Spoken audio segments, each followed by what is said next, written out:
Have a bunch of tiny rocks or are interested in crafting with resin? It's not difficult to make lovely gifts and home decor. I'm Marcy McDonald with Pacific Northwest Suburban Homesteading. Today, we will learn the basics of two-part epoxy resin casting.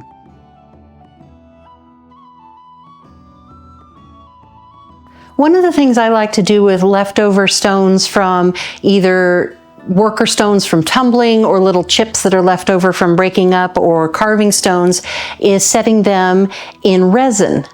There's two ways we can do this. Most common, the most that I do is the two-part epoxy resin, but there's also UV resin. So we're going to take a look at both.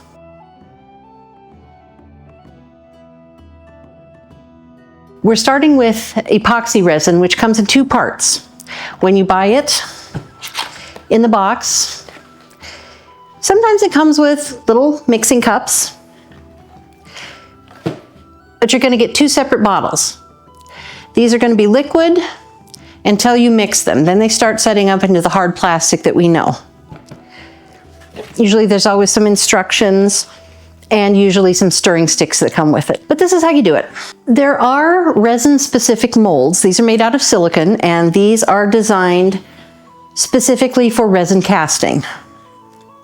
I have found that silicone candy molds and ice cube molds, even popsicle molds, also work very well for casting resin. For starters, you're going to need your stones that you're going to work with. These are the polished worker stones that wind up in the batch after tumbling. But you can also start with unpolished stones, because as soon as the liquid resin hits them, it puts a gloss on the surface of the stone that is a pseudo polish, and they will look just as polished as a polished stone. I sometimes use bits of shell. I sometimes use crushed broken glass. This glass is heated before it's crushed, so it actually is not as jagged as if it was just shattered glass. Another fun thing that you can use is aquarium substrate, because it sometimes comes in colors that natural stones don't. But one thing you're not going to want to use is clear quartz or translucent rocks that are very pale in color, because they disappear. You barely see them when the resin hits them. They just turn transparent, and it just looks like you've got a void in the middle of your resin casting. So I'm going to set these aside. It is very helpful to treat your silicone molds with some form of mold release. There are commercial mold releases that help the resin stay unstuck from the silicone. These are also a mold conditioner at the same time.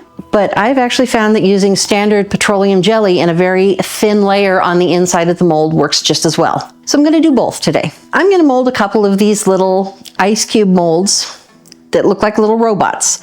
Because they're very tiny and they have little crevices in here, it would be very difficult to spread petroleum jelly in there. So I'm going to use the mold release, which is a spray.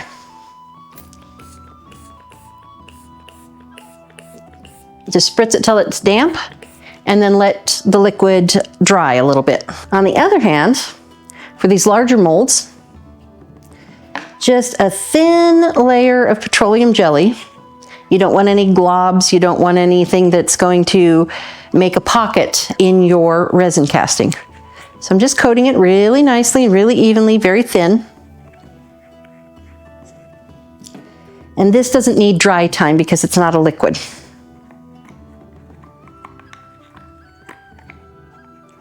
All right, the little cups that come with your resin kit, if they come with it, the best thing to do is separate them into one for the A, which is the epoxy, and one for part B, which is the hardener.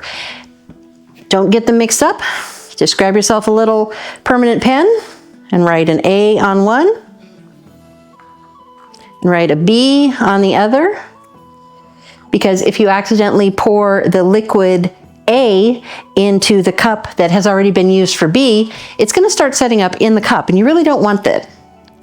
This particular resin has about a 30-minute working time, also sometimes known as pot time, that it is going to remain a liquid, which for just pouring something like this is usually enough time, but there are some techniques used in removing bubbles from the epoxy before you pour it that needs a little extra time. So if you have something that sets up in 5 to 10 minutes, that actually won't work for those advanced techniques.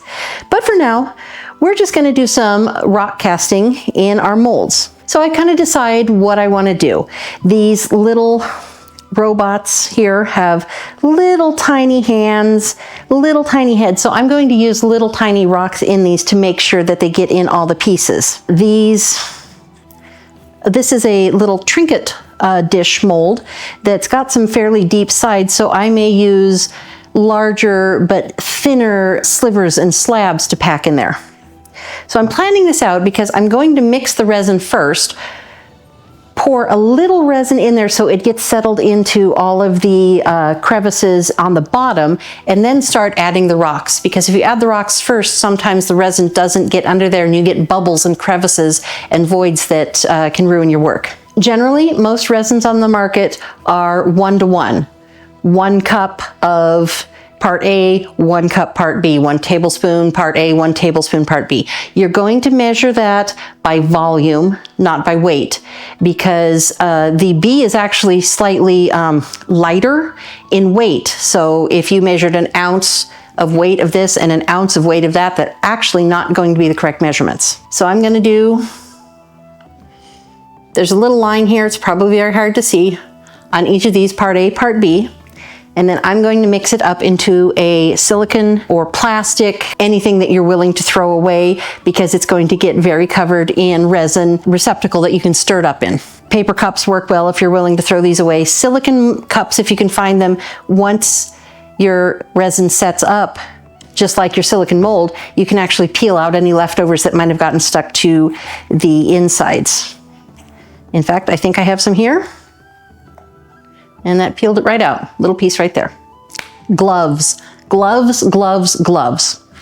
This is messy, it gets everywhere. As you can see, I've got a plastic tablecloth down, and I'm wearing some nitrile gloves because I recently found out that I'm allergic to latex.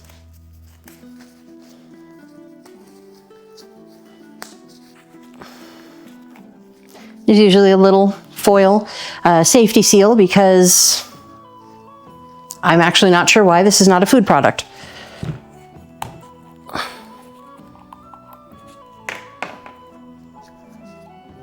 Just gonna hold it up so I can see that line. You don't wanna look down into it. That actually throws your measurement off. You wanna keep it eye level. And you just wanna pour.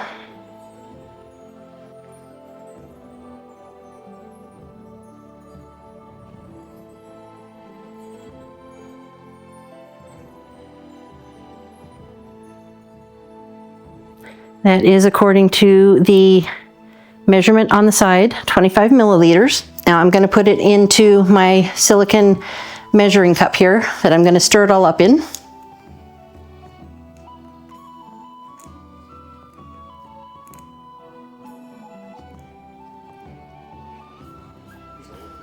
And because this is part A and the cup is dedicated to part A, I'm going to dedicate this little stick to part A, so when I scrape it out, I know to use the one labeled A with part A. Same with part B. New stick. Same thing. Now you may notice that this is pouring a lot faster. It's not as thick as part A, which is why it doesn't weigh the same. Per volume is not weight per weight. So again, 25 milliliters. Also, write A and B on your caps because you can contaminate part A if you put part B's cap on it.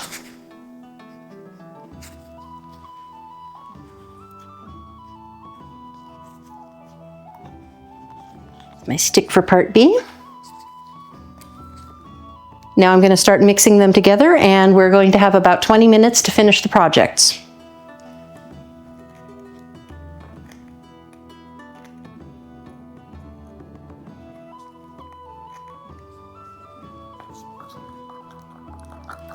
You really want to stir it thoroughly.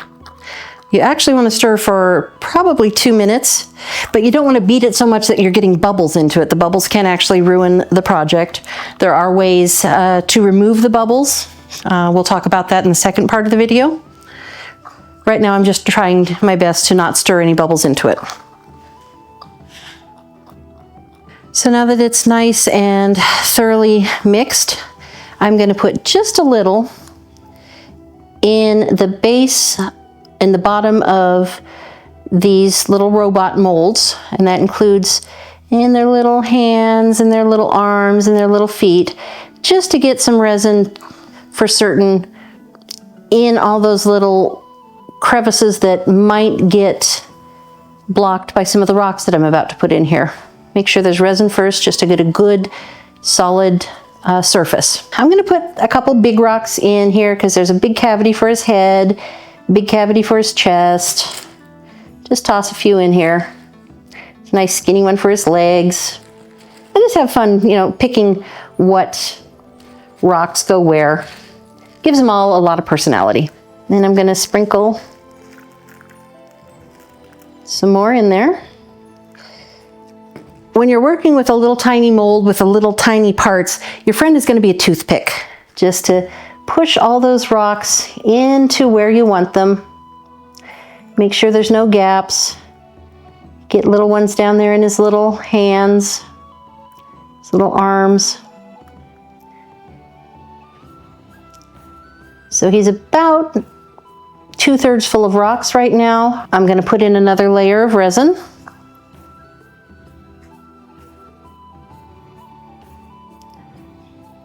Let that settle.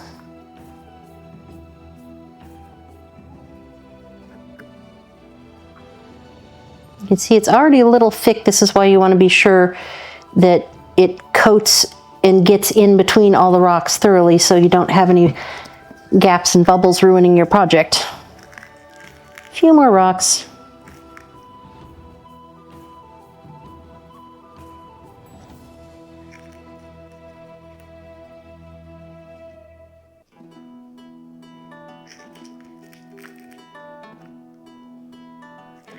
I'm going to get some of these little tiny ones. This little tiny aquarium substrate will get in even smaller places.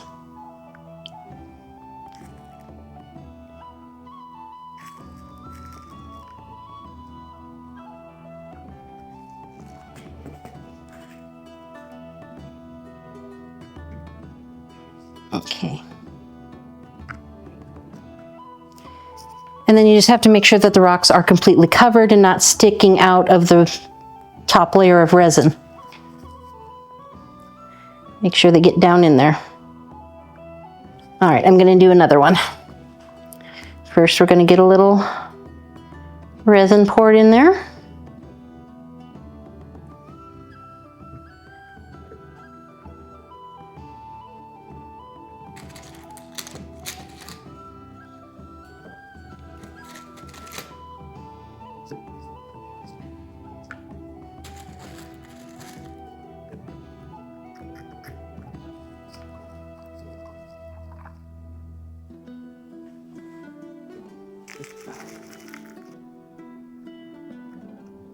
And we'll just top him off.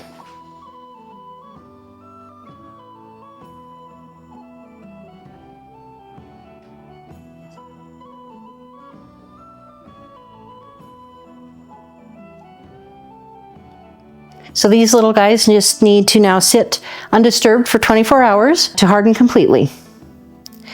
I have some more resin in here. I'm going to start this heart mold now. I do not have enough resin mixed up to finish the whole mold, but the nice thing is you can layer resin and it will meld onto each other and you'll never see a seam, so you can complete a project in stages. This is the one that I treated with a little petroleum jelly. And as with the robots, I'm going to start with a little resin in there to make sure it gets all the way down. I'm going to help it along. Get down the sides.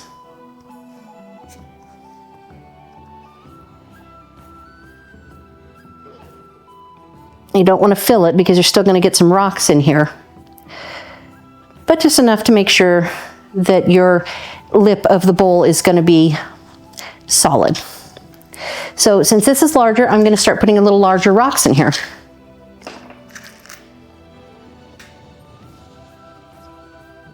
Again, your toothpick is going to be your friend.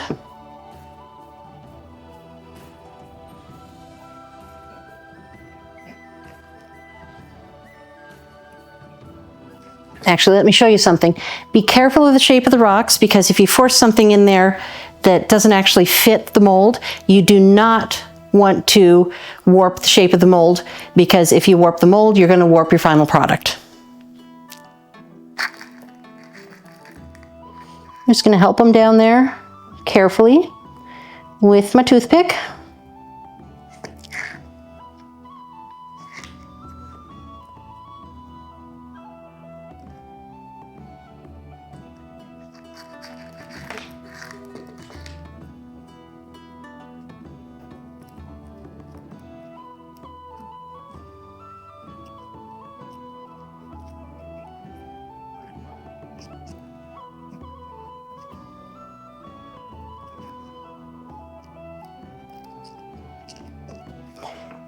The nice thing about these slightly translucent molds is that you can see, have I got my rocks all the way down there? Have I missed any spots? So you can kind of tell just by looking at it where you need to pack a few more rocks.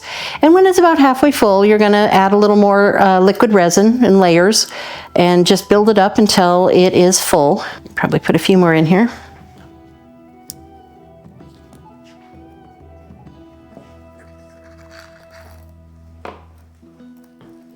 All right, add a little more resin.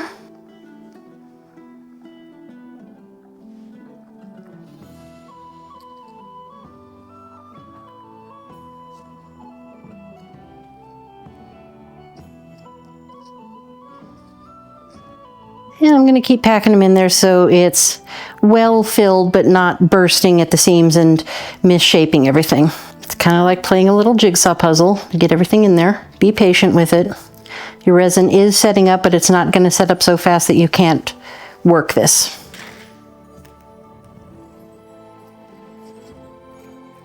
So at this point, this looks pretty well packed on all the sides. I still have to do the bottom, but that's why you don't want to mix up too much resin all at once. This took me about 5 minutes to get these arranged, and if you only have about 20 to 30 minutes of work time on the resin, if you made up enough for 10 of these molds, you would not be able to finish them all.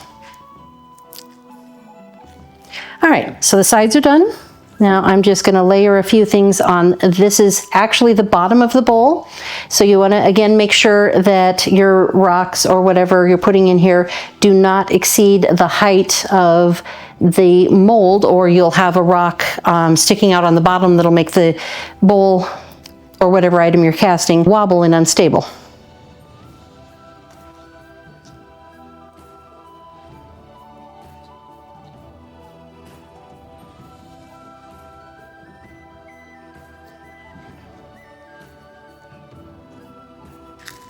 Few of the little rocks just to fill the gaps between the bigger ones.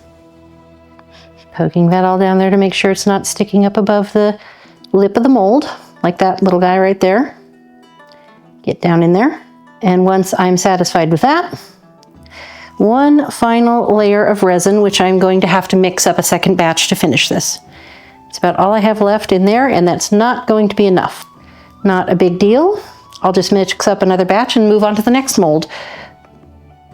So I'm going to mix up another batch of resin. This time I'm going to be filling this mold, which I happen to know needs a lot of resin. So rather than using these small cups, I'm actually just going to use the measurement marks on my silicone mixing cup here.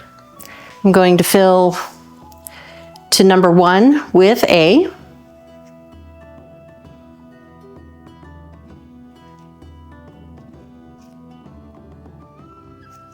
And then I'm going to fill to number 2 with part B.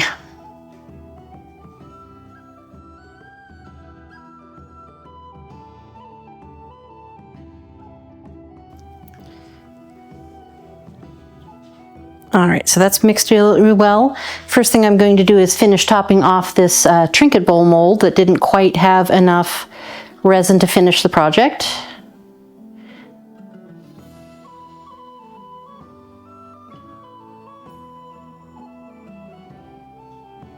There we go. And now I'm going to start this mold. This is a candle holder mold that's actually designed to look like quartz crystals. Gonna have a little fun with this one. So I need to make sure, first of all, that I get resin all the way around into the little points of the quartz crystals.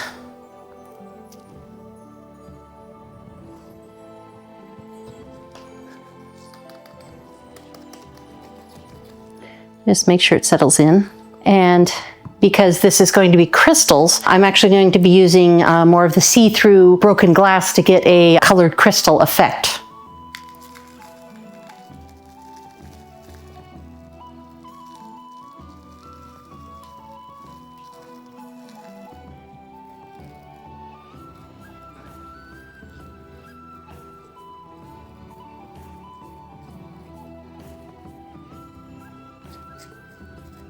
Don't want to pack it too tightly, but you do want to make sure they get down into each of the cavities in the mold. And because crystals in nature aren't one solid color generally from start to finish, I'm going to add a little bit of contrast of some green crystals with the blue, just sprinkling them in here and there. Just a little bit. It's about halfway full with broken glass, so I'm going to add another layer of resin.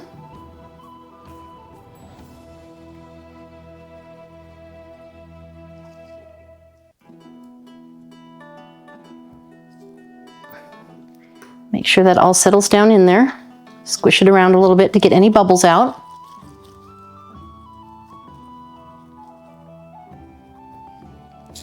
A little bit more glass. With a little contrast. And generally, if your mold is full of resin and you've got rocks sitting on the top like this, they will sink. They will slowly sink down so that the cavities will be filled pretty evenly with rocks, or glass in this case.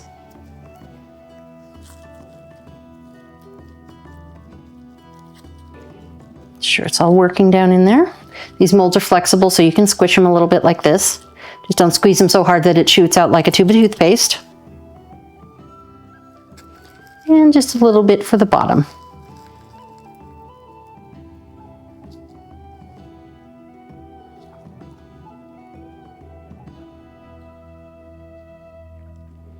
Again, I'm making sure no rocks or bits of glass are sticking above the surface of the resin, because when this is done, this is going to be the bottom. And I'm just going to let it sit. I still have enough resin left over in here. I'm going to do one more little robot. This is working out just about perfect. The last of the resin is just going to fill this little guy up. Doesn't always work out this way, so revel in the glory while you can. All right.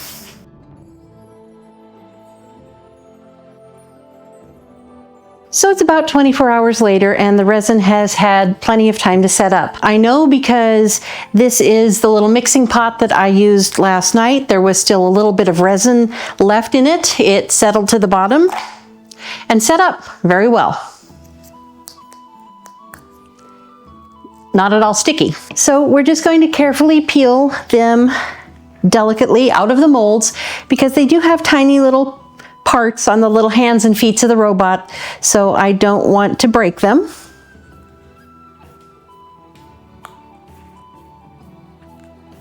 This is where your mold release comes in very handy.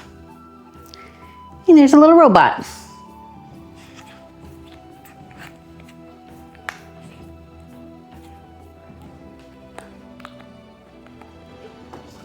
This guy has a little bit of overflow on the resin, but it peels right off.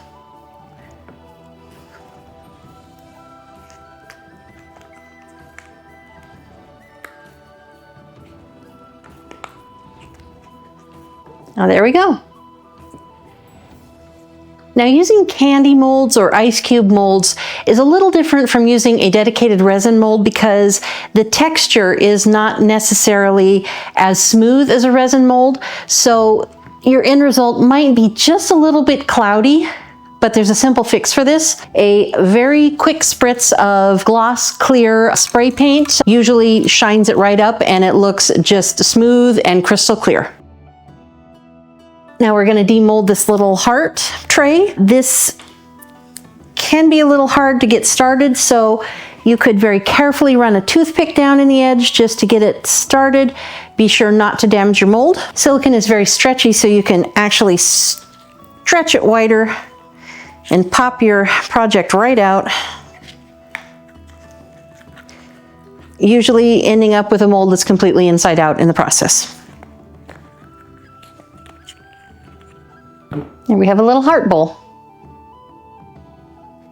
And finally, we have the crystal candle holder. This one's going to be a little fun to get out of the mold because of the individual points that are in it. So forgive me while I wrestle with it, and I might make some funny expressions, but we'll get it out of here. The online reviews of this particular mold said exactly this. It's a little hard to get the project out, but once you do, it's beautiful. So other than cleaning up a few little spurs and giving these guys a spritz of clear sealant coat, your gifts are ready to give. And that's it for the basics of 2-part epoxy resin casting. So many fun and beautiful items can be crafted using rocks, broken glass, and a variety of molds. Next week, we'll return with a few more advanced techniques in a different kind of resin. Thanks for watching. Please like and subscribe. Until next time, be curious, keep an open mind, and never stop learning.